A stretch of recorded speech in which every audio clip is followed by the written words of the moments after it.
और इधर दिल्ली में इंडी गठबंधन में संयोजक के पद पर अटकलों का दौर जारी है। शनिवार को इंडी गठबंधन की वर्चुअल बैठक में भी संयोजक पद के लिए किसी नाम पर सहमति नहीं बन पाई। हालांकि बैठक के बाद कांग्रेस की तरफ से नीतीश कुमार के नाम का प्रस्ताव रखा गया, लेकिन नीतीश कुमार ने संयोजक बनने से इनकार कर दिया। इस बीच शाम तक कांग्रेस नेता डीके शिव कुमार ने खरगे के नाम पर सहमति बनाने का दावा कर दिया। इस बीच मल्लिकार्जुन खरगे ने ट्वीट करके गठबंधन की बैठक को सकारात्मक बताया। हालांकि सूत्रों का दावा है कि इस बैठक में सीट शेयरिंग के मुद्दे पर बात नहीं हुई, जिसकी वजह से टीएमसी नाराज हो गई है।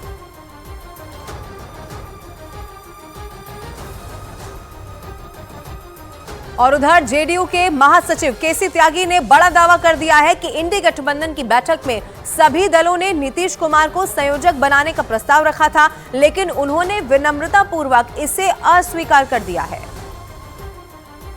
त्यागी साहब, नीतीश कुमार क्या हुआ मीटिंग में, ये बताइए, आपको क्या जानकारी मिला? आप पार्टी के मुख्य प्रवक्ता हैं। देखिए, नीतीश कुमार जी भी और जनता दल यू भी पहले भी कह चुका है, हम पुनः दोहराते हैं, नीतीश कुमार जी इस इंडिया गठबंधन के निर्माता हैं, इसके सबसे पहले संयोजक हैं। उन्होंने असंभव को संभव करके दिखाया है और बहुत विनम्रतापूर्वक उन्होंने कहा है कि वो किसी पद के दावेदार नहीं हैं। पार्टी के वर्कर उनको बड़े से बड़े पद पर देखना चाहते हैं, इसमें दो राय नहीं है। सभी पार्टियों के नेता चाहते हैं और बेदाग हैं, उनकी शानदार छवि है और उन्होंने इस कारवा को यहाँ तक लेकर के आए हैं। जब हम एनडीए से अलग हुए थे उस समय ना इंडिया गठबंधन था और विपक्ष बिखरा हुआ था। उन्हीं के मैराथन एफर्ट्स थे कि उन्होंने ममता जी को, अरविंद केजरीवाल जी को और अखिलेश यादव जी को कांग्रेस पार्टी के साथ बैठाने में सफलता प्राप्त की।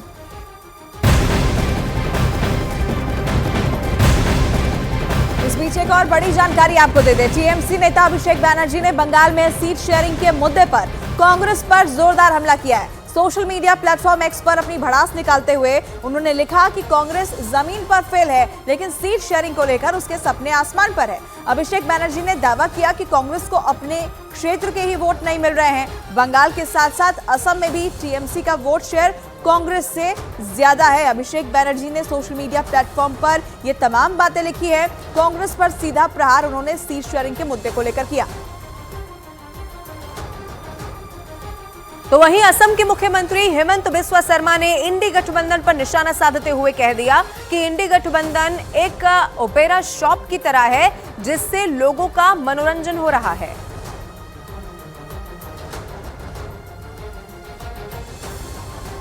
तो ये बड़ी खबर आपको बता रहे हैं। एक तरफ इंडी गठबंधन की एक के बाद एक बैठक होती चली जा रही है। अभी तक भी कुछ भी लोकसभा चुनाव के मद्देनजर फाइनल क्या होगा, किस स्ट्रैटेजी पर काम किया जाएगा, वो साफ नहीं है। इस बीच असम के मुख्यमंत्री हेमंत बिस्वा शर्मा ने इंडी गठबंधन पर निशाना साधा।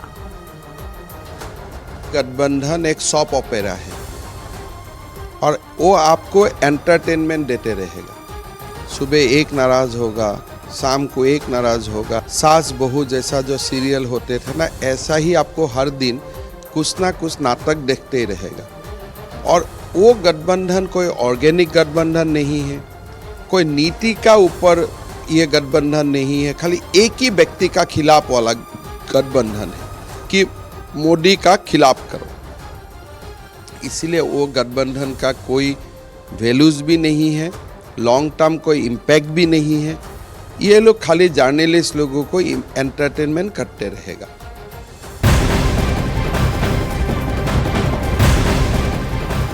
दिल्ली में कांग्रेस अध्यक्ष मल्लिकार्जुन खरगे के घर पर शनिवार को सीएम अरविंद केजरीवाल की बैठक हुई। बैठक में कांग्रेस नेता राहुल गांधी भी मौजूद रहे, जिसकी तस्वीरें भी सामने आई हैं। दावा यह है कि इस बैठक में दिल्ली समेत दूसरे राज्यों में सीट शेयरिंग को फाइनल टच देने पर बात हुई है। और इससे पहले शुक्रवार को कांग्रेस नेता मुकुल वासनिक के घर पर आम आदमी पार्टी नेताओं की एक बैठक हुई थी। तो सीट बंटवारे को लेकर केजरीवाल और मल्लिकार्जुन खरगे के बीच बातचीत हुई। राहुल गांधी भी मौजूद थे, तस्वीरें भी सामने आई। सीट शेयरिंग को लेकर यहां पर क्या चर्चा हुई, क्या सहमति बन पाई, इस पर अभी कोई बयान ऐसा ऑफिशियल जारी नहीं किया गया है। लेकिन यहां मुलाकात ये खास रही क्योंकि इस इंडी गठबंधन के सामने सबसे बड़ी चुनौती सीट शेयरिंग की है।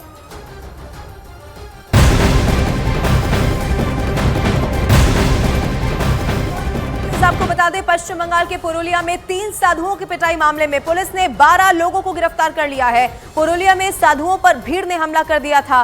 पुरुलिया की यह घटना 11 जनवरी की है। दरअसल 3 साधुओं की 3 नाबालिग लड़कियों से गलतफहमी हुई। भाषा की वजह से भी ये गलतफहमी लगातार बढ़ती चली गई और बात मार पिटाई तक फिर पहुंच गई। लोगों ने लड़कियों को अगवा करने का आरोप साधुओं पर लगा दिया। साधुओं के साथ धक्का मुक्की की गई, साधुओं की गाड़ी में तोड़फोड़ की गई और उनके साथ जबरदस्त तरीके से मारपीट की गई। बीच बचाव के लिए पुलिस भी यहां पर पहुंची, लेकिन भीड़ उग्र होकर बेकाबू होकर इन साधुओं पर टूट पड़ी। बताया ये भी गया, तस्वीरें वो भी सामने आई कि साधुओं के बाल खींचे गए, उनके कपड़े फाड़े गए, उनके साथ बदतमीजी की गई और उसके बाद अब पुलिस ने 12 लोगों को गिरफ्तार कर लिया है।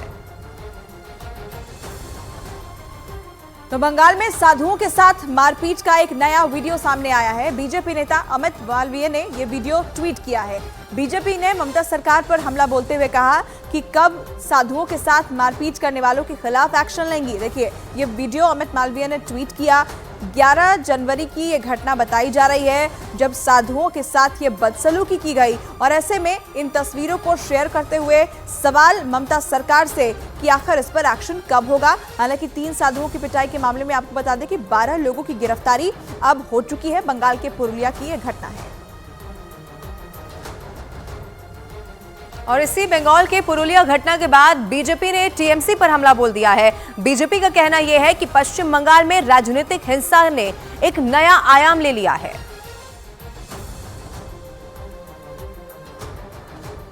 नहीं, वो उस संबंध में जो भी आवश्यक कदम उठाए जाने चाहिए उठाए जा रहे हैं। हमारे जो नेशनलिस्ट लोग हो, जिसको आप सनातन का साथ, जिसको आप जिसका सेम्बलेंस है और या जो सनातन को प्रतिनिधित्व करते हैं, उनके लिए Bengal is a tough terrain. ये तो सब जानते हैं। सब पुरुलिया में जो हुआ है ये सारे नोट करते रहिए, जनता एक दिन जरूर जवाब भी दे देगी।